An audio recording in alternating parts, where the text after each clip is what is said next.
ওরে তুমি বন্ধু কালা পাখি, আমি যেন কি বসন্তকালে তোমায় বলতে পারিনি।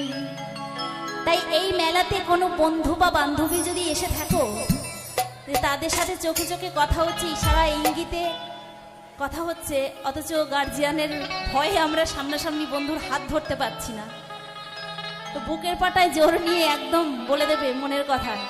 আর যদি মনের কথা চেপে রাখো, মনের কথা মনেই থেকে যাবে, বলি বলি করে আর বলা হবে না। আর তখন কি হবে জানো তো, কেউ একজন এসে ওই মনটাকে বুকিং করে নিয়ে চলে যাবে। তাই সময়েরটা সময়ই জানাতে হয়, সময় ফুরিয়ে গেলে কিছু জানালে কিন্তু লাভ আর হয় না। তাই কি বলছে, ওরে তুমি বন্ধু কালা পাখি, আমি যেন কি বসন্তকালে তোমায় বলতে পারি।